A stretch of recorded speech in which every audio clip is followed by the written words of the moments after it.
Muy buenos días a todos, bienvenidos al Inter-American Institute for Democracy este miércoles 28 de enero del 2026. El día de hoy tenemos una conferencia de lujo. La conferencia se titula Las mafias en Argentina que amenazan la democracia, que estará a cargo de Hugo Machiavelli.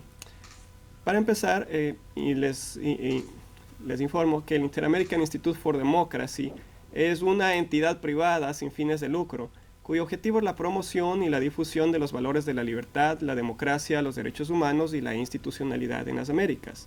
El instituto está constituido por académicos, políticos, profesionales, trabajadores, empresarios, hombres y mujeres de distintas nacionalidades. Mi nombre es Francisco Endara y les doy la más cordial bienvenida. Para empezar la conferencia tenemos una presentación que estará a cargo de Norberto Spangaro. Señor Spangaro es un muy reconocido empresario ejecutivo por más de 40 años de experiencia en banca internacional, director de equipos de desarrollo y negocios globales. Ha sido exponente principal en diversas conferencias multinacionales en Europa, América y Asia. Actualmente está acá en Estados Unidos y es director del Inter-American Institute for Democracy. Bienvenido, señor Spangaro.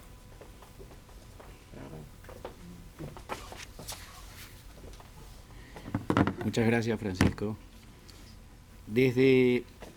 Para mí es un honor, primero, y le agradezco nuevamente al Instituto poder enfocar en estos temas tan importantes para preservar y desarrollar la democracia en las Américas. Desde nuestra perspectiva, los principales riesgos para la democracia en el hemisferio no siempre se presentan como quiebres institucionales visibles, sino como procesos de degradación progresiva en los que estructuras de poder informal capturan espacios del Estado, debilitan los controles republicanos y erosionan el Estado de Derecho. En este contexto, estas estructuras de poder, a veces las llamamos mafias, adquieren una dimensión política e institucional impresionante dentro del corazón de un país, del desarrollo de su sociedad. No se trata únicamente de criminalidad organizada, sino de redes estructuradas que influyen en decisiones públicas, condicionan a la justicia, interfieren en la competencia democrática y consolidan mecanismos de impunidad. Su impacto afecta directamente a la calidad de la democracia y la vigencia de las libertades fundamentales. Tenemos hoy el enorme honor y placer de contar con Hugo Machiavelli. Hugo Machiavelli es un periodista, profesor, investigador y escritor y conferencista de la Argentina, muy reconocido, diplomado en Crimen Organizado, Corrupción y Terrorismo por la Facultad de Derecho de la Universidad de Salamanca. Es profesor de la Facultad de Ciencias Sociales de la Universidad de Buenos Aires, de donde se graduó como licenciado en Ciencias de la Comunicación. Es periodista y conductor en el prestigioso Diario de la Nación Argentina. Ha escrito varios libros, entre ellos La Confesión del Contador, uno de los libros fundamentales para determinar todo el proceso de corrupción en la época del régimen de los Kirchner, y recibió por sus escrituras y sus libros el Diploma de Honor del Senado de la Nación Argentina. Con esa trayectoria organizada, esa trayectoria de Hugo, su trabajo se ha distinguido por un enfoque documentado, analítico y orientado a la identificación de patrones estructurales, más allá de hechos aislados. Las investigaciones de Machiavelli permiten comprender cómo estas estructuras buscan capturar instituciones, disciplinar el disenso y debilitar la rendición de cuentas, afectando la confianza ciudadana y el funcionamiento republicano. Esta conferencia de hoy se inscribe plenamente en el objetivo de promover la democracia, el Estado de Derecho en las Américas a través del análisis riguroso y el debate informado. Es para mí un placer presentar a Hugo Machiavelli.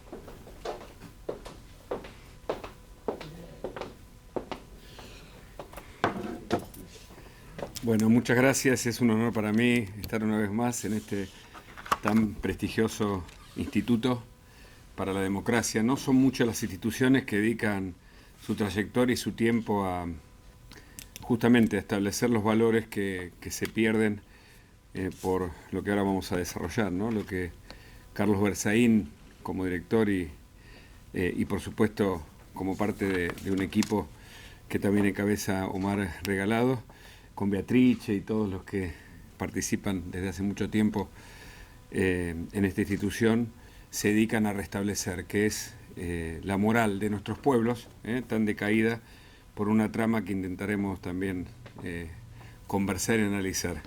Gracias, Norberto, por la presentación. Y me gustaría señalar algunos detalles que me parece que son más que una tipología teórica, con algunos ejemplos, los modos en que las mafias en la Argentina van ocupando un lugar cada vez mayor. Tomar un concepto que incluso conversamos con Berzaín hace algún tiempo también, cuando yo lo escuché por primera vez hablar tanto del crimen organizado. Le confesé hace poco que me pareció, incluso ya hace algunos años atrás, un tanto exagerado el concepto, pensándolo en términos de que, bueno, parecía más una lucha política de sectores que privilegiaban determinadas ideologías o métodos para gobernar. A lo largo del tiempo y de la demostración empírica por los casos incluso que me tocó investigar, pude observar claramente, después de seguir con los detalles adecuados, lo que pasó en Venezuela, sus víctimas. Estuve varias veces reunidos con varias de las víctimas que se parecen mucho también a las víctimas del terrorismo de Hamás, por ejemplo. Estuve en Israel también hace algún tiempo luego del ataque de Hamás. Y las características de las víctimas de las mafias están dentro de una estructura, como bien dijo Norberto, que se parece y que tiene tipologías, depende del sector que ocupan. Me gustaría titularlo esto como un concepto que pensé en las últimas horas. Creo que el dilema es moral. Creo que lo que pasa en Cuba, en Venezuela, en Nicaragua, está teñido por una amoralidad o inmoralidad, valen las dos apreciaciones, que destruyen la estructura que hemos consolidado a lo largo de los siglos en un Estado de Derecho. La historia arranca siempre igual. Una puerta que se abre antes de tiempo, un expediente que no avanza, un sindicato que bloquea, una barra brava del fútbol que aprieta, un juez que mira para otro lado y alguien que susurra: así funcionan las cosas. La historia puede ser en Buenos Aires, en Caracas, en la Ciudad de México o en Miami.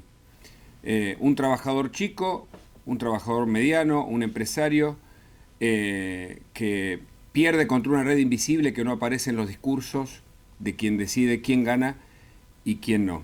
Esta escena cotidiana es el punto de contacto incluso entre América Latina y Estados Unidos. De los viajes, ya más de 10 en los últimos años que he hecho este enorme país, nunca encontré tantas similitudes cualitativas que intentaré describir después de hacer una mirada sobre las mafias en la Argentina. Creo que en ese escenario de mafias estructuradas, de organizaciones políticas que se desarrollaron con tentáculos a lo largo de toda la sociedad, que la atravesaron como una red invisible y visible cada tanto, por supuesto con sus expresiones y sus acciones violentas, pero mientras uno observa eso a lo largo de las décadas, uno entiende, mejor dicho, por qué ganó Javier Milei en la Argentina. Y también por qué no entiende por qué ganó Donald Trump en Estados Unidos. Los dos se presentan como outsider, los dos prometen terminar con la casta, con el Estado profundo, viciado de defectos o vinculado con las mafias, y ambos creo que implícitamente, en el caso de Milei tal vez más concreto en el sentido verbal de la palabra, señala que es el fin del socialismo del siglo XXI, ¿no? La idea de terminar con las mafias, con la narcocriminalidad política. La pregunta central no es si el diagnóstico es verdadero o falso, la pregunta es si el remedio alcanza. ¿A dónde estamos parados hoy? Sabemos que en América Latina el socialismo del siglo XXI se construyó como un sistema desde mafias sindicales, mafias políticas, financieras, judiciales, que se fundieron, se amalgamaron con el Estado. con los gobiernos de turno. Es impresionante esto, cuando uno recorre el detalle de la vida periodística de los distintos procesos, uno ve claramente cómo hay puertas en despachos donde se arreglan con las mafias, directamente, como si eso fuese algo necesario para que la cuestión funcione. Vamos a intentar analizarlo también un poco más teóricamente, pero por lo pronto quiero ir a los ejemplos. Milei, cuando llega al gobierno, conectó con una sociedad exhausta del Estado mafioso, en gran medida, capturado por las corporaciones políticas y sindicales, y propuso una nueva identidad. Estoy escribiendo en este momento mi tesis doctoral sobre ciencias políticas que hablan sobre la identidad política de este siglo, construida a partir de un lenguaje disruptivo, de una comunicación disruptiva que es analizado ya en las academias, que aparece en el discurso de Milei, como ese tipo de comunicación más rockera o distinta, rupturista, ha, digamos, generado lo que uno no pensaría en otra época, que es identidad política, sobre todo entre los jóvenes. Hastiados del otro, los jóvenes ya saben aquello que los adultos muchas veces saben pero conviven como exhaustos pero impotentes a la vez.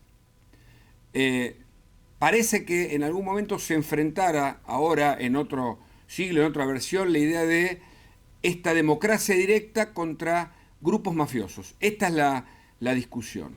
Y aparece un nudo que son justamente las mafias muy enquistadas, que forman parte de un proceso de peajes, de cobros de aranceles para dejar funcionar el sistema, que es muy difícil desarticular. Hace 2 días atrás, por ejemplo, un empresario en la Argentina, uno de los más importantes, en una licitación para Vaca Muerta, que es la usina de gas y de petróleo más importante de la Argentina, y muchos señalan que es a nivel mundial, ofertó un 40% más de lo que ofertó una empresa del extranjero, por caños para transportar ese gas. Y se generó toda una discusión que fue abordada ayer por el propio presidente Milei. Y la discusión es, ese empresario argentino que pasa 40% más, ¿lo hace porque tiene costos mayores, porque no es competitivo, o porque tiene que repartir entre mafias a las que también le tiene que pagar para poder funcionar? Así pasó con los cuadernos de la corrupción. Los cuadernos de la corrupción fueron el ejemplo más cabal en la historia de la corrupción argentina de un sistema corrupto en todas sus áreas, que empezó con el kirchnerismo en el sur, con una maqueta, con un ejemplo que fue las rutas asignadas a un empresario amigo, que era un testaferro del gobierno de los Kirchner, a quien se le asignó la ruta, y una vez que se animaron a hacer eso, luego fueron por toda la obra pública nacional, o por toda la estructura de desarrollo de un país, todo corrupto. Bueno, algo de eso todavía queda, y esto es lo que vamos a intentar explicar un poco mejor. Eliminar una mafia exige más, mucho más que un grito, exige instituciones que funcionen incluso cuando gobierna un adversario político, exige un mercado sin privilegios, como advertía Don Smith, exige una justicia que no negocie ni tiempos ni fallos, exigen sindicatos que representen y no extorsionen, exige una política que administre sin apropiarse. La polarización ofrece una ventaja, pero también es un riesgo. La ventaja es que rompe el silencio. La gente grita en la calle, acompaña a este gobierno. Uno dirá, le gusta más o menos, y la democracia es así. Es la libertad de votar a quien uno desee. Pero el punto es, ¿qué hay del otro lado? Del otro lado la gente sabe que hubo un sistema mafioso, que no se quiere ir. Las mafias sobreviven a los gobiernos, se adaptan al lenguaje del ganador, aprenden a hablar liberal o progresista, nacional o globalista, pero conservan su lógica. En esa pelea no se gana con un líder providencial solamente. Se gana cuando la puerta deja de abrirse antes de tiempo, cuando el expediente avanza, cuando el sindicato defiende, cuando el juez falla, cuando el poder deja de susurrar. Así funcionan las cosas. La mafia sindical. Yo voy a hacer una tipología de 5 tipos de mafias. La sindical. La sindical tiene una base de poder a partir de los gremios que controla y de afiliados que son personas cautivos como socios de un club, socios que no tienen muchos privilegios como los socios de un club, sino más bien pagan porque supuestamente el sindicato los protege. Bueno, ya conocemos la historia. Y les da una representación laboral. El modo de acción, cuando en este caso los socios crecen, es decir, la cantidad de afiliados y el poder económico del sindicato crece, es apretar a las empresas que no quieren adherir a ese sindicato. Es un modo bastante similar. Nos tocó, por ejemplo, pongo un ejemplo en cada caso, investigar la mafia de los Moyano. La mafia de los Moyanos es la mafia de los camioneros. La Argentina tuvo durante buena parte del siglo XIX los ferrocarriles más avanzados de América del Sur. Algunos dicen que tan avanzados como los de Paraguay, que fueron los que mejor desarrollaron su red ferroviaria. Pero como en la Argentina lo desarrollaron los ingleses con mucho conocimiento del tema ferroviario, el sistema ferroviario de la Argentina era fenomenal. Hasta que en algún momento la mafia de los camioneros empezó a hacer presiones a los gobiernos para desarticular los ferrocarriles e imponer el transporte de camiones. ¿Qué pasó? Más accidentes, más costo de transporte y más mafias creciendo. A tal punto que el clan Moyano, así lo llamamos en la Argentina, ¿no? Aquí en Nueva York hubo una mafia también de los camiones, ¿no? Conocida.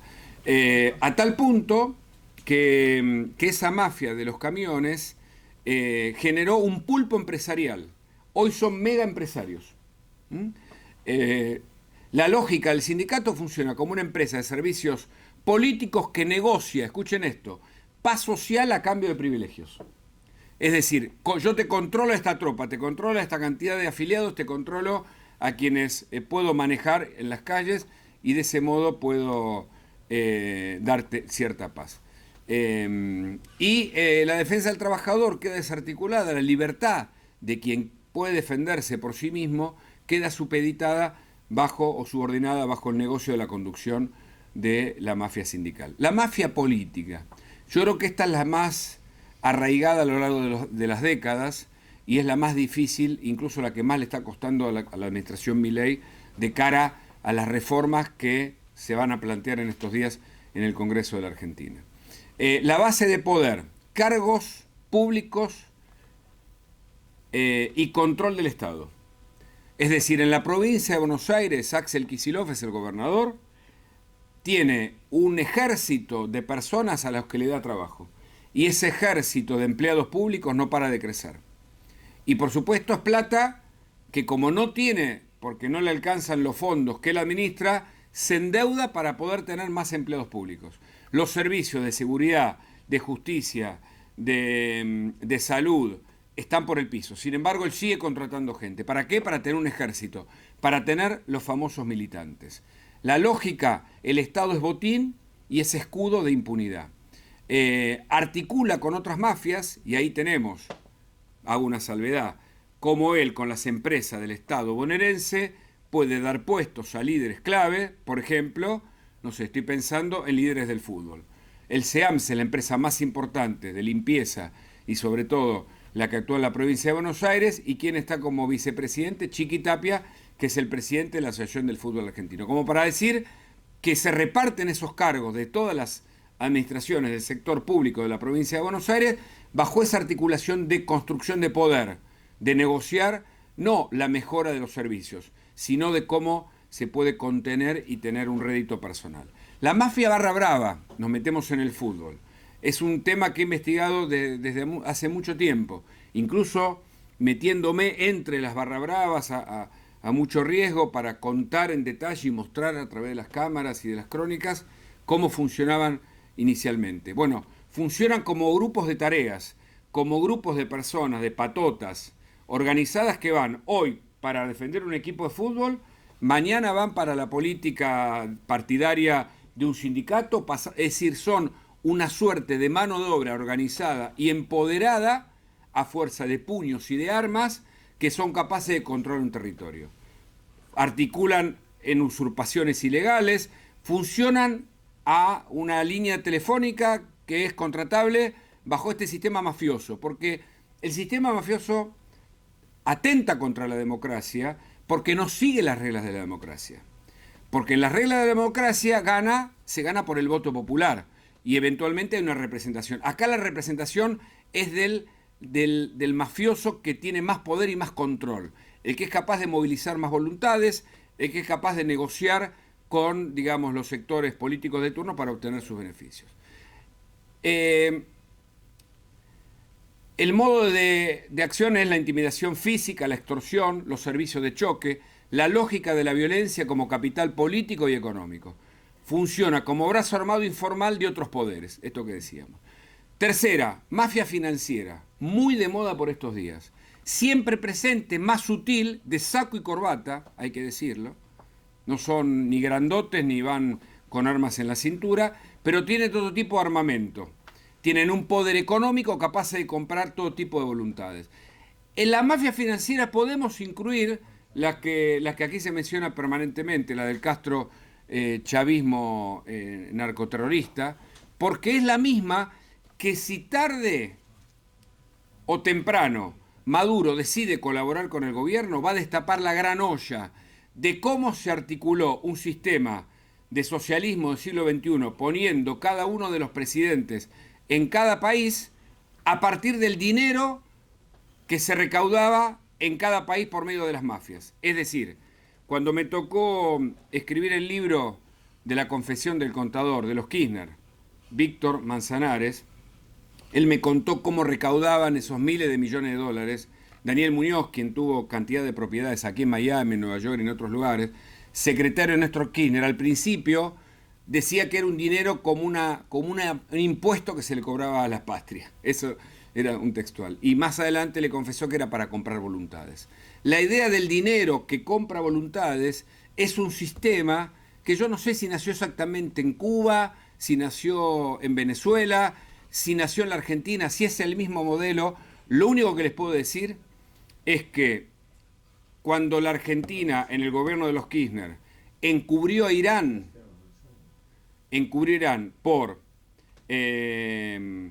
los delitos de terrorismo que hizo Hezbollah con la voladura de la Embajada de Israel en el 92 y de la AMIA en el 94, cometió un acto criminal que Cristina Fernández va a ir a juicio por encubrimiento, por un memorándum de encubrimiento a favor de Irán, y según el juez Bonadío, por traición a la patria. Tuve la oportunidad de preguntarle a Bonadío, antes de su muerte, por qué él consideraba que había sido una traición a la patria. Y él me dijo algo que siempre repetiré, porque tengo la convicción y tengo la información que a Cristina Fernández la querían hacer la líder del Cono Sur, tanto Lula, Chávez estaba en sus últimas etapas, como toda la articulación de ese eje que desembocaba en Irán. Ahí, más que una articulación ideológica, había una articulación económica, había una clave financiera, había una mafia financiera, que pasado ese momento, porque hoy el péndulo va hacia otro lugar, tiene otras manifestaciones. Por ejemplo, en la ruta del dinero del fútbol, ¿no? Que es un tema que quedará para otra oportunidad, pero es un tema que también sigo en el día a día. La idea de la mafia financiera es que tiene una base de poder, donde maneja dinero que tiene opacidad, tiene mucho saber técnico para armar empresas, para desviar de dineros. Me acuerdo cómo fue, por otro, los arrepentidos en las megas causas de la corrupción kirchnerista, así se las denomina en Argentina, cómo había sido, dijo Fariña, el financista, cómo había sido esa articulación de dinero que el juez Casanello investigó a través de las cuentas en Suiza, con un toque en cómo iban a las cuevas financieras para enviar dinero negro y que ese dinero volvía blanqueado. En el caso del fútbol, las propias fuentes que investigaron uno de los procesos determinaban que todo el dinero en mansiones, en yates, en aviones, era un dinero que era al fin y al cabo blanqueado, pero venía de origen ilícito en muchos casos, porque eran contratos en negro. Entonces, todo sistema de fraude es el sistema que maneja la mafia financiera, que está, tal vez sea la más difícil de combatir de todos. La mafia judicial, como última, como quinta, habría más, pero nos quedamos hasta acá porque tenemos un tiempo determinado. La idea de poner jueces y fiscales, operadores, manejar los tiempos procesales, el modo de acción, cajoneo de causas, fallos direccionados y extorsión judicial. Marcelo Aguinsky fue uno de los jueces que hasta la semana pasada tuvo a cargo la causa más importante de los desvíos o por el fraude en la Asociación del Fútbol Argentino y sus derivaciones internacionales. Lo corrieron. Una decisión de una cámara, corrió a ese juez y lo puso más cercano, o lo puso en manos de un juez más cercano a las vinculaciones que tienen los dirigentes del fútbol argentino. Esas son las operaciones de las mafias judiciales. Los jueces son nombrados, por supuesto, por los senados, en acuerdo con los senados. A veces devuelven favores y también forman parte de la mafia. Pero el juez Luciani, para hacer una salvedad, fue nombrado, como tantos otros, por Cristina Fernández de Kirchner. Sin embargo, tuvo lo que hay que tener para dar aquella expresión con aquel fallo en la primera condena que tiene un vicepresidente y expresidente, porque fue vicepresidente en actividad cuando fue condenado Cristina Fernández de Kirchner, en un episodio que no tiene precedentes en la Argentina. ¿Cuáles son los rasgos comunes de estas mafias? No actúan aisladas, actúan en red. Cambian del lenguaje según el contexto, pero conservan la lógica. Buscan un orden mafioso que permanece casi inalterable pese a que cambien los gobiernos. Tienen reglas internas, jerarquías y lealtades. Cuando yo cuento los hechos cotidianos, sea lo que pasó ayer con una empresa muy importante que fabrica caños en la Argentina, o sea lo que pasó anteayer con que le sacaron al juez la causa que investigaba la corrupción de la AFA, o sea lo que pasó el otro día cuando un grupo barra brava copó un lugar o ayudó en Rosario al narcoterrorismo prácticamente, o narcotráfico en uno de los lugares más peligrosos de la Argentina. Bueno, eso sigue actuando. El gobierno que encabeza Javier Milei creo que está haciendo un trabajo interesante como auxiliar de la justicia como Poder Ejecutivo, pero sobre todo no interviniendo en ningún proceso para que la gente pueda sacar sus conclusiones y a la hora de votar pueda saber qué gobiernos son más proclives o directamente son mafiosos y qué gobiernos intentan evitar o reducir al mínimo, porque esto no se saca de un día para otro. Comenzamos diciendo, y ya voy terminando, el dilema es moral. La extracción de Maduro de Venezuela ha significado un cambio para la región, un cimbronazo, un impacto, aire puro por primera vez después de muchas décadas. Esperamos por Cuba y esperamos por muchas otras naciones agobiadas por los autoritarismos mafiosos. Pero el dilema es moral, porque cuando la inmoralidad baja desde el poder y se siembra la duda, y es lo mismo trabajar que no trabajar, es lo mismo militar para ganar un puesto que no hacerlo, o en todo caso la militancia es el mecanismo y no la meritocracia, todo se empieza a pervertir. Y para cambiar eso hacen falta reglas de juego y ejemplaridad en el liderazgo. Y esto es lo que más cuesta. Tenía una parte teórica que la dejaría para otro momento. Termino diciendo esto. Había una vez un comerciante que abría su negocio antes del amanecer. No pedía subsidios ni favores, solo reglas claras. Pagaba impuestos, cumplía la ley y confiaba en que el esfuerzo calzaba. Un día apareció alguien que no figuraba en ningún organigrama, no era funcionario ni sindicalista ni juez, pero hablaba en nombre de todos. Le explicó que para seguir trabajando debía arreglar. No era una amenaza implícita, era algo peor, una norma no escrita. Esta escena mínima es el punto de partida para entender la política contemporánea en clave comparada en toda América Latina. Termino. Había una vez otro comerciante, años después, en otro país. Abrió su negocio sin que nadie le pidiera nada. No porque hubiera un líder fuerte, sino porque el juez fallaba, hacía su trabajo. El sindicato representaba, el banco competía, el funcionario controlaba y el poder dejó de susurrar. Ese final no es épico, no es televisivo, pero es el único que distingue una democracia ruidosa de un orden mafioso. Y esa es la discusión de fondo que hoy atraviesa tanto América Latina como los Estados Unidos. Muchas gracias. Muchas gracias. Damos las gracias al doctor Machiavelli por esa explicación tan elocuente de cómo funcionan las mafias en Argentina. A continuación tenemos la sección de comentarios. Para esta sección tengo el gusto de presentar a la doctora Beatriz Rangel. La señora Rangel es una muy reconocida internacionalista con maestrías en desarrollo económico de Boston University y en administración pública de Harvard. Y desde el año 1994 ha desarrollado su carrera en el área de operaciones y consultoría. Actualmente es directora gerente de AMLA Consulting Group y es directora del Inter-American Institute for Democracy. Bienvenida, señora Rangel.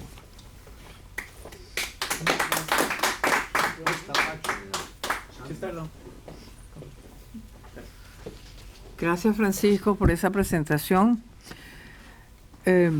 Gracias por esa excelente conferencia al periodista Machiavelli, que es uno de los punteros en lo que yo denominaría guía para comprender nuestro universo que nos ha tocado vivir en este siglo XXI.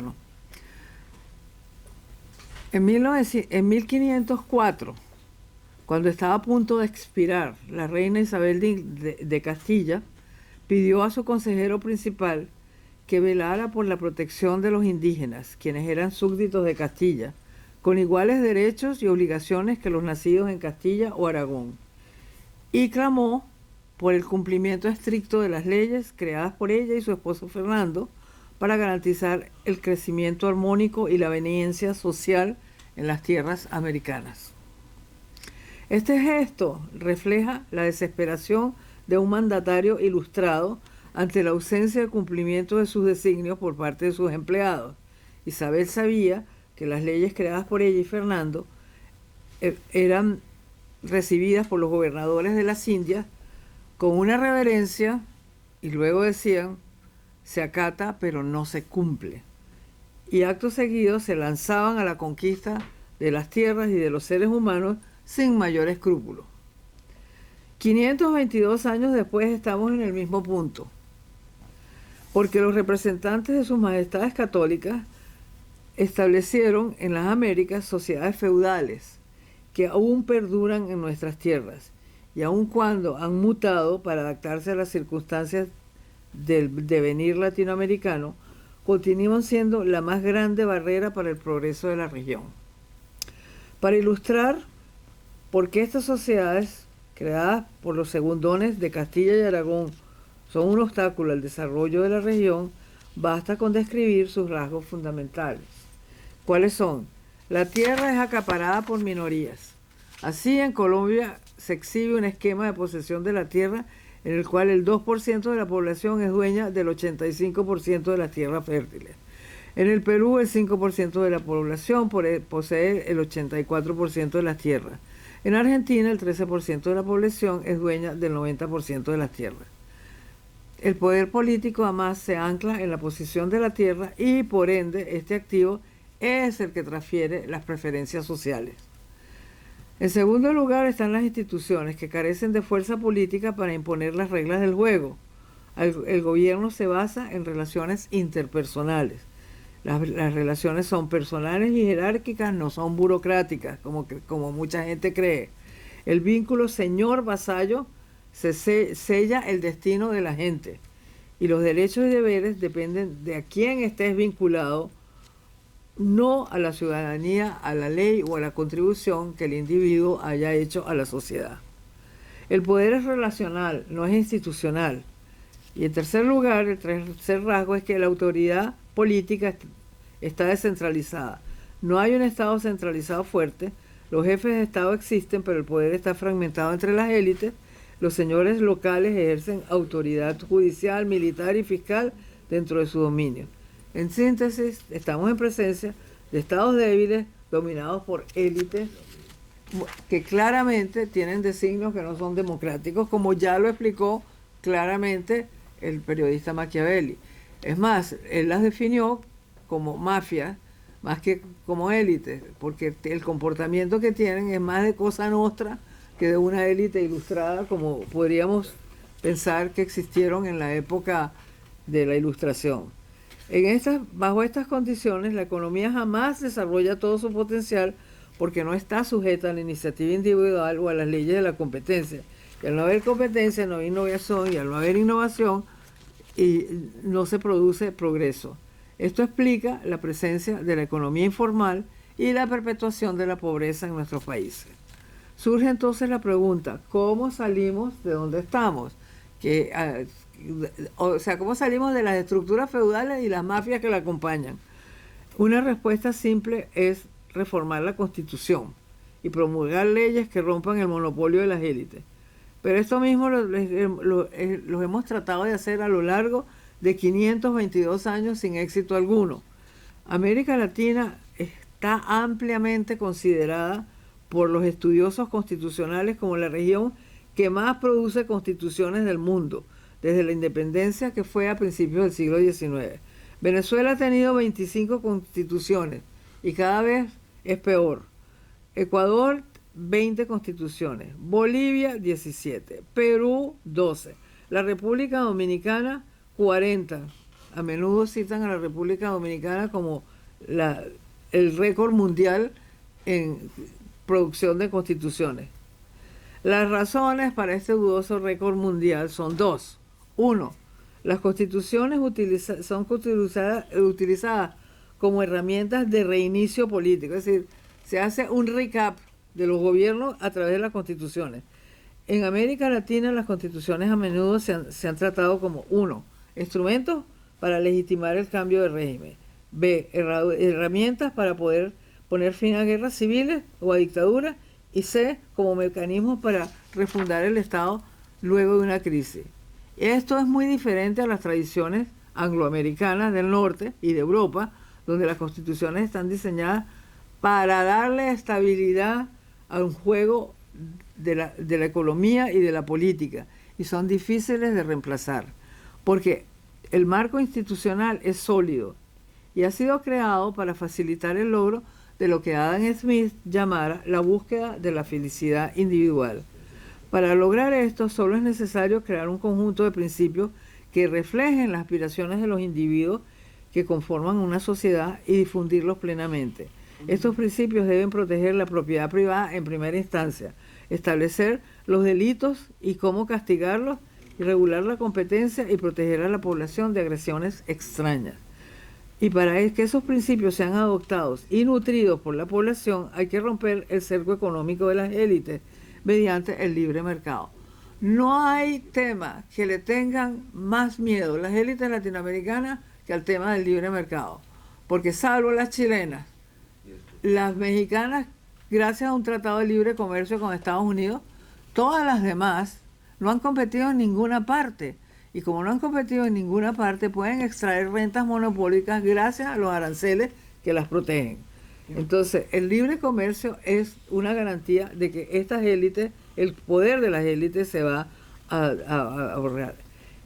Entonces, este poder de las élites es lo que explica que las comunidades no estén capacitadas para ejercer control alguno sobre las gobernaciones y las gobernaciones sobre el Estado central.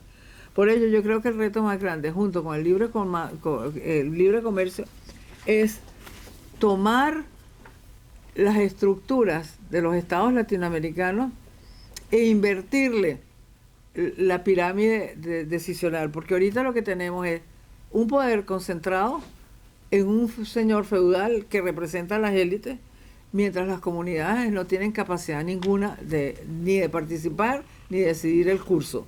Si se invierte esa pirámide, se le da poder a las comunidades, y son las comunidades las que le dicen al gobierno para dónde es que hay que ir, entonces habríamos empezado el proceso de la ilustración. Gracias.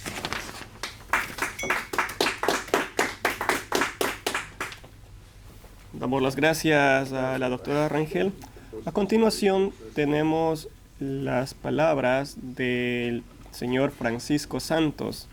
Señor Santos es un connotado periodista y político colombiano. Fue elegido como vicepresidente de Colombia en el año reelecto en el año 2006 también. En el año 2010 se desempeñó como director de RCN Noticias en la Mañana y ha sido embajador de Colombia en Estados Unidos del año 2018 al 2020. Un gusto, señor Santos, bienvenido. Pues muchas gracias por permitirme hablar del tema, yo diría más relevante hoy en día en la política de América Latina. Trump acertó cuando dijo la amenaza más grande a la libertad y a la democracia en América Latina es el cartel de los soles y es la criminalidad organizada. Colombia lo ha vivido, yo lo he vivido en carne propia, yo fui secuestrado por Pablo Escobar. A mí me tocó ver cuando Pablo Escobar llegó al Congreso en el año 1982. A mí me tocó ver cómo el narcotráfico presionó y generó políticas que facilitaron su trabajo. A mí me tocó ver cómo ese esa mafia y vivir y sufrir como esa mafia, cooptaba inclusive las organizaciones más llamadas guerrilleras, hoy son narcoterroristas, les dio todo ese poder y empezó a controlar cada vez más y más territorio. La transformación del negocio del narcotráfico en América Latina hoy se convierte en esa gigantesca amenaza que estamos viendo de México a la Argentina. México. La mitad de México es un narcoestado. No nos digamos mentiras. La mitad de México, los narcos eligen gobernadores, eligen alcaldes, y en esas zonas donde ellos necesitan tener control absoluto, allá no entra el Estado. Esa es la verdad. Y hoy tienen partido político, Morena. Que el presidente Trump empieza a apretarlo y está cambiando eso, sí. Pero hasta que llegó el presidente Trump, Morena, el narcotráfico, López Obrador y Claudia Sheinbaum tenían unas alianzas que podían ser por debajo de cuerda o mal llamadas. Obviamente, en el caso de López Obrador no, eran abiertas, abrazos y no balazos. Claudia Sheinbaum ha dicho exactamente lo mismo sobre el narcotráfico, pero lo cierto es que hoy el narcotráfico en México controla una parte importantísima del poder político, controla una parte importantísima en los negocios económicos, el negocio del limón, el negocio del aguacatejas, el negocio de la construcción, el negocio, la extorsión por cuenta de el derecho de piso que llaman, que es todo lo que tienen que pagar mucho, gran parte de los ciudadanos, una parte importante de la ciudad. Y eso lo han llevado a ejercerlo como un mecanismo que les permite, les facilita su negocio por un lado, les permite expandir el poder político porque saben que el poder político es lo que necesitan. Pablo Escobar lo tuvo clarísimo en 1982 y eso les ha permitido empezar un poquito a moverse en otros lugares de América Latina para hacer lo mismo. El narco mexicano se ha ido expandiendo. Obviamente, por el otro lado, llegó el gran narcoestado Venezuela, que con el cartel de los soles entró también a participar del negocio en todo el continente, con un patrocinio de un gobierno, y esta tormenta perfecta ha generado problemas gigantes. Desde Honduras hasta Argentina. En Argentina ha cambiado, pero antes de que llegara el presidente Milei, Rosario era una ciudad donde muchas partes los ciudadanos no podían ir. Pero usted va hoy a lugares de Chile y hay zonas de Chile y zonas inclusive de Santiago, de Valparaíso, donde la policía no se atreve a ir porque el control de estas organizaciones criminales es muy, muy, muy importante. La presencia del narcotráfico en el poder político, que se consolida obviamente en Venezuela por un lado, convirtiendo a Venezuela en un narcoestado, y en México, pues empieza a moverse. Hoy tienen gran presencia en Honduras y presencia política.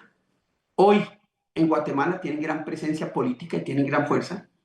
Hoy en Nicaragua, en Costa Rica, Colombia, ni hablar, el Pacífico colombiano está en manos y cada vez más por cuenta de la política de la paz total de Gustavo Petro, los narcos están adquiriendo mucho más poder. Y ojo, el mensaje hacia los narcos de Gustavo Petro es: necesito ganar las elecciones del 2026 con mi candidato Iván Cepeda y ustedes me tienen que ayudar. ¿Qué vamos a ver en el 2026? Primero, las zonas donde tienen control territorial, los narcos, la narcoguerrilla o los narcoterroristas, pues los candidatos de oposición no van a poder hacer campaña. Ya en Arauca dijeron no pueden, ya en parte de Cauca dijeron ustedes no pueden venir acá. Y lo segundo es que va a haber una presión brutal para que la gente allá vote por un candidato, por el de él, y los ciudadanos no puedan votar por los candidatos de la oposición. ¿Cuánto puede ser? 500,000, 1,000,000 de votos. Eso puede hacer totalmente la diferencia en unas elecciones que sean cercanas. Entonces, este poder mafioso que está empezando a desplegar su poder político, uno ya lo ve también en Ecuador. El Pacífico ecuatoriano está totalmente controlado por los narcos. Obviamente hablábamos de Venezuela. Bolivia, afortunadamente el PET lo hizo así.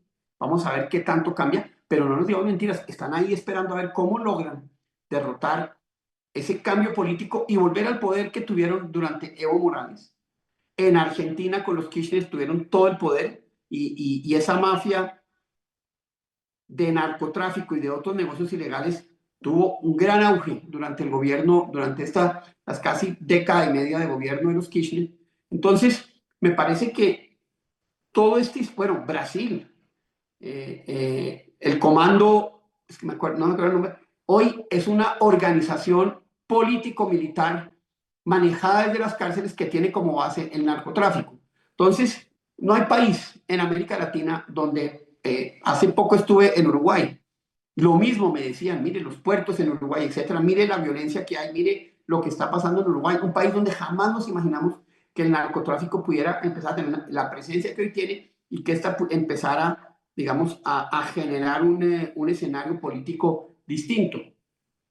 Por eso es tan importante lo que está pasando hoy en Venezuela. El presidente Trump lo tuvo claro, voy a descabezar este cartel de los soles. Y claro, que no hay cartel de los soles porque la fiscalía tomó la decisión de no ir detrás del cartel de los soles. Prefirió ir detrás de las alianzas de Maduro directamente con los narcotráficos. El cartel de los soles, claro que existe. El cartel de Jalisco, el cartel de Nueva Generación, todos esos carteles existen y tienen cada vez más componentes políticos que son importantes. Y Trump dice, hasta aquí llegamos. Guerra va a ser guerra. Vamos a empezar a cambiar las reglas del juego. Y esto apenas está empezando, pero esto va a tener varios efectos muy importantes. El primero, con la nueva política de seguridad nacional de Estados Unidos, donde creamos un mundo de vecindarios.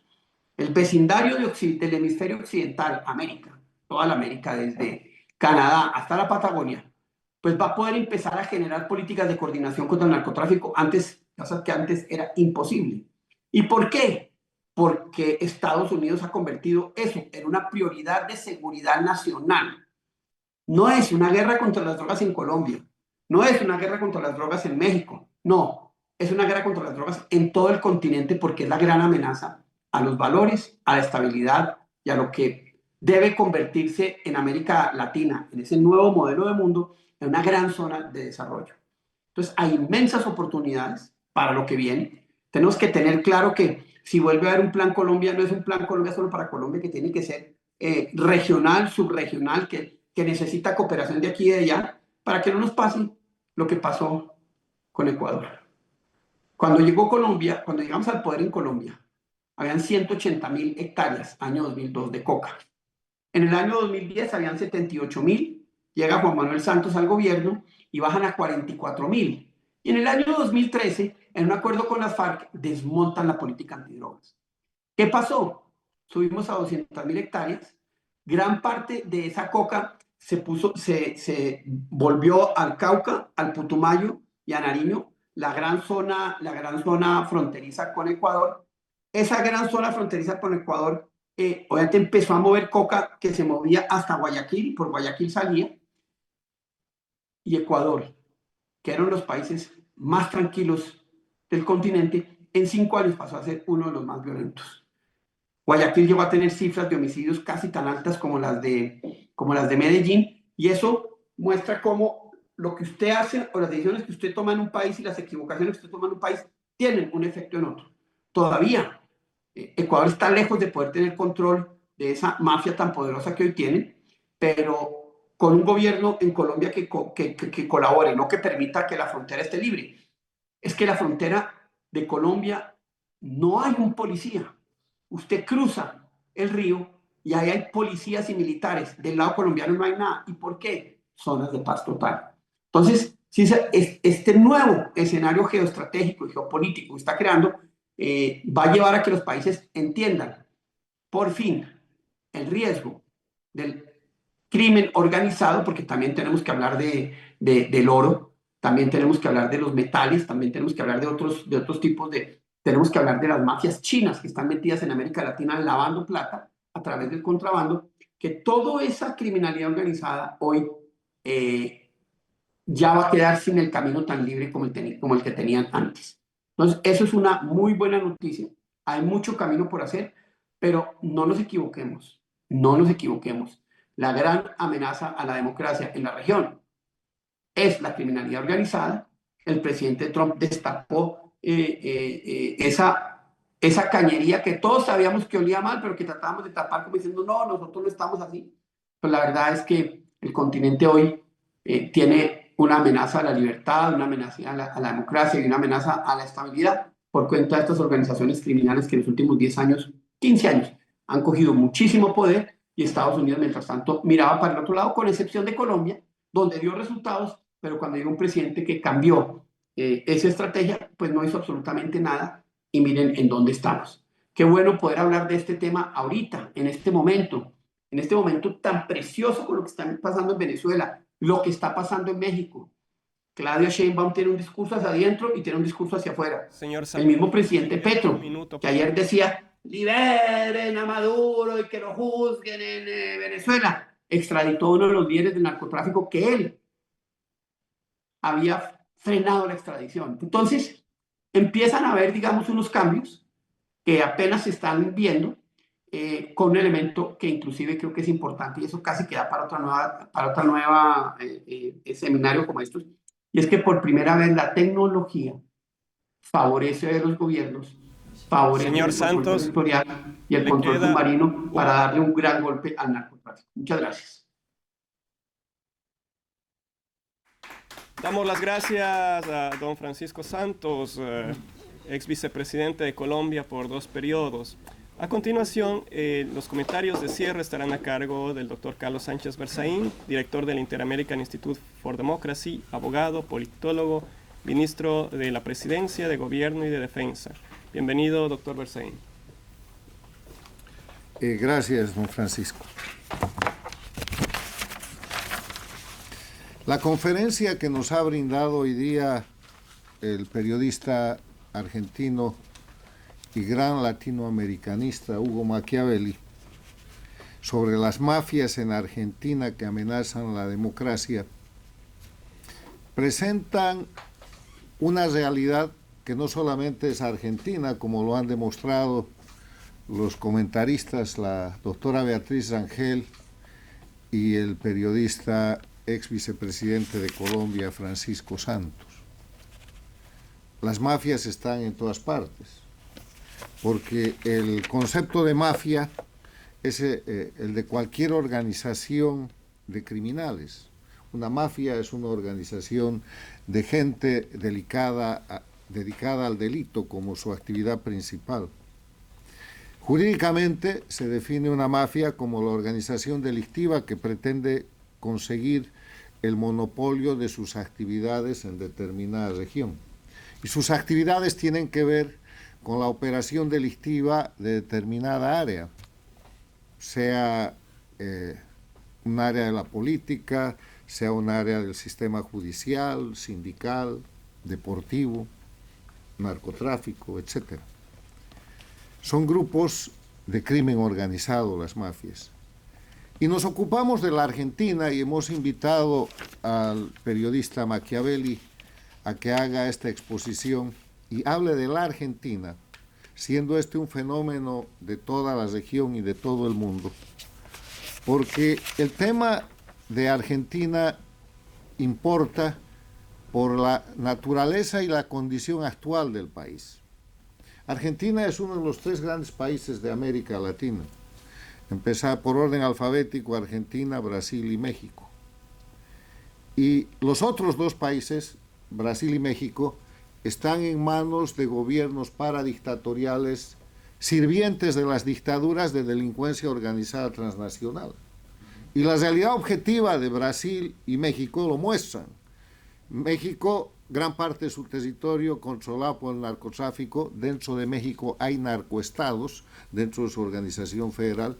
Y Brasil con dificultades tan grandes de crecimiento, sostenimiento y protección del crimen que ha presentado los incidentes de Río de Janeiro de hace unas semanas.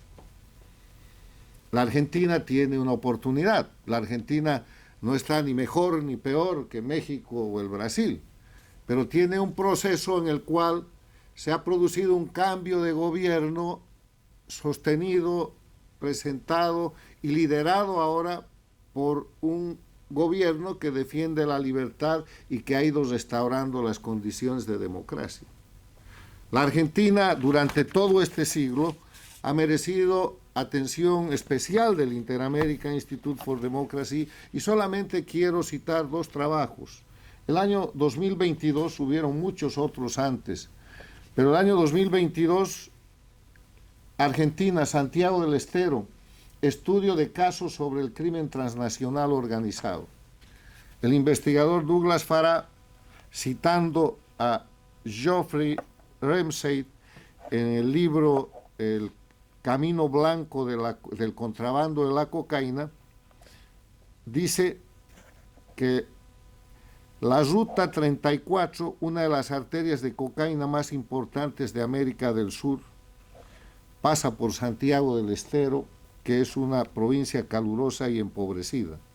La carretera va desde la frontera sur de Bolivia hasta el corazón de Argentina, cruzando caminos que transportan productos ilícitos hacia el sur y el este, hasta los puertos del Atlántico y hacia el oeste, hacia la costa del Pacífico de Chile.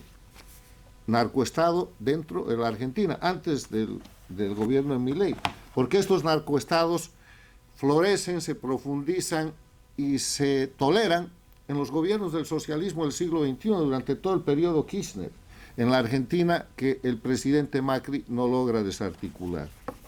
Otro estudio, presentado el año pasado en un foro en la Argentina, en Buenos Aires, y en otro foro en Washington.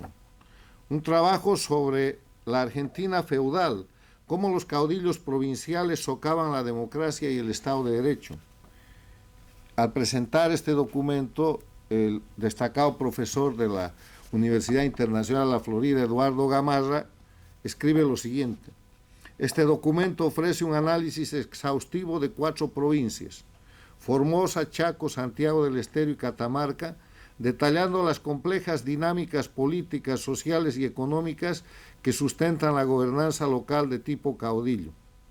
El investigador Farah destaca meticulosamente cómo estos líderes provinciales aprovechan la corrupción, la coerción, el clientelismo y el control sobre recursos esenciales para mantener su dominio, frecuentemente en detrimento de la transparencia, de la gobernanza democrática y el bienestar público. El análisis también ilustra claramente cómo estas regiones se han convertido en nodos centrales en economías ilícitas más amplias, incluyendo el tráfico de cocaína, el contrabando, la trata de personas y otras actividades criminales. ¿Por qué Argentina? Porque Argentina, como lo ha descrito el conferencista Machiavelli, en el fenómeno interno, en la vida diaria, expone, y los argentinos lo saben porque lo sufren, organizaciones mafiosas que abarcan el área sindical, el área judicial, el área política, el área financiera, el área del fútbol. Y el narcotráfico parece que es transversal a estas y otras mafias, porque opera en el sistema de penetración de ese tipo de organizaciones. Nuestro director argentino, aquí presente, el doctor Spángaro, me ha brindado un resumen muy apretado de lo que son los escándalos de hoy día en la Argentina. Y enumeramos algunos: el escándalo YPF por la expropiación en el gobierno Kirchner, el escándalo de los bonos del gobierno, Argentina-Venezuela, el escándalo de la venta de armas al Ecuador, el escándalo de obras públicas, obras con sobreprecios, Kirchner, donde el libro del contador viene a coalición, el escándalo del fútbol, que ahora aparece, con más de 300 millones de dólares no ingresados legalmente, el escándalo de uso de dólares oficiales, el dólar libre, con cambios con Venezuela en el gobierno de Fernández, Kirchner y la administración del señor Massa, y una cantidad de otros escándalos que están en la opinión pública de la Argentina y que representan lo que Hugo Machiavelli ha demostrado que hay hoy día en la Argentina, que son mafias. Mafias como grupos, como organizaciones delictivas que están vinculadas y que tomaron en algún momento el poder político y que ahora el gobierno actual tiene la tremenda tarea y la obligación de demostrar que las está desmontando, o que por lo menos no participa de esas mafias, para someterlas al escenario de lo que es el juego de la democracia con justicia, con transparencia, con juego de opinión pública. Pero la Argentina nos da esperanza, y nos da esperanza porque de los 3 grandes países de América Latina que he mencionado, México, Brasil y Argentina, Argentina es el único país que ha resistido, los otros resisten, pero que ha logrado empezar un proceso en el que hay confianza en que las mafias pueden ser desmontadas. ¿Y por qué pasa eso en la Argentina? Pasa porque tiene, en mi opinión, por lo menos 3 condiciones. La Argentina es un país de clase media. Una clase media que termina expresándose como una fuerza de opinión pública. Eso es muy fuerte. Nunca el kirchnerismo ni el socialismo del siglo XXI logró derrotar eso. Logró engañar a la opinión pública en algún momento, pero después la opinión pública, gracias al segundo elemento que es la prensa libre, volvió a una posición de observación adecuada de la realidad objetiva. Una prensa libre valiente, una prensa libre que destroza el kirchnerismo a partir, hay muchos periodistas, pero de una punta de lanza ya venerable que recibió los más importantes premios de este instituto, el periodista Jorge Lanata. Y gente que sigue ese camino, como el periodista Machiavelli y periodistas de todos los medios en la Argentina, que denuncian y activan la opinión pública para presionar al tercer elemento que en la etapa final del asunto termina por funcionar, que es el Poder Judicial. El Poder Judicial en la Argentina sí es víctima de una penetración mafiosa, pero hay un punto en el cual la mafia no puede contra la opinión pública y la prensa libre que actúan, y la Argentina gana. Y ahí hay una cantidad de procesos, uno de ellos, la sentencia que está cumpliendo la señora Cristina Fernández de Kirchner en la Argentina, y muchos más que vienen por detrás, porque ese tipo de acciones son las que desmontan las mafias. Ahora está el desafío de las mafias en las provincias, está el desafío de la gran mafia del narcotráfico que penetra todo, está el escándalo más reciente del fútbol, que es una cuestión de trascendencia internacional, y todo lleva a operadores políticos que en determinado momento tomaron el poder político y el gobierno y todavía mantienen poder dentro de las estructuras institucionales del Estado argentino. Y en ese sentido, la descripción, la definición de lo que es un narcoestado puede servirnos para entender el riesgo que tienen los países de convertirse en estados mafiosos. Un narcoestado se define como aquel país en el que los miembros del gobierno, las autoridades, hacen uso de sus potestades legales, de su poder, para participar en alguna de las etapas del narcotráfico. Y un gobierno dominado por las mafias es aquel país en el que los miembros del gobierno, las autoridades, hacen uso de esas potestades legales de gobierno para participar o para proteger o para ignorar, y de esa manera ser cómplices de la existencia de mafias tan peligrosas como la del fútbol, la financiera, la política, la sindical o la judicial, que el expositor Machiavelli aquí ha presentado. Concluyo agradeciendo la apertura de un tema tan importante en el que el Inter-American Institute for Democracy va a persistir, porque venimos tratando el tema de la mafia judicial argentina desde hace más de una década, cuando le dieron vuelta al sistema judicial para perseguir a los militares y convertir a la Argentina en el país con la mayor cantidad de presos políticos, desconociendo la normativa de una confrontación en la cual la Argentina había sido la agredida por grupos criminales que terminaron tomando el poder. Ahora estamos hablando de las mafias y vamos a continuar tratando estos temas. ¿Por qué? Porque el Inter-American Institute for Democracy está creado para promover, para defender, para educar, para trabajar sobre los temas de libertad, democracia, derechos humanos e institucionalidad.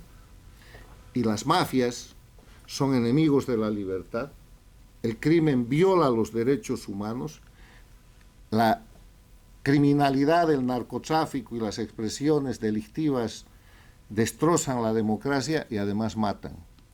Y en esto de matar tenemos el testimonio de una persona que trabajaba desde aquí, que explicaba sus denuncias desde aquí, Fernando Villavicencio, que fue asesinado cuando, en base a las denuncias a las mafias del Ecuador, a las mafias transnacionales, a las mafias organizadas desde los regímenes de Cuba y Venezuela, fue asesinado siendo candidato presidencial. Con esos riesgos, felicidades Hugo Machiavelli por esta lucha persistente, y felicidades a la prensa y a la opinión pública argentina que logran hacer que el Poder Judicial funcione. Ojalá así suceda en estos temas pendientes. Muchas gracias, doctor Berzaín. Con eso concluye la conferencia Las mafias en Argentina que amenazan la democracia por Hugo Machiavelli. Damos las gracias a quienes nos acompañaron.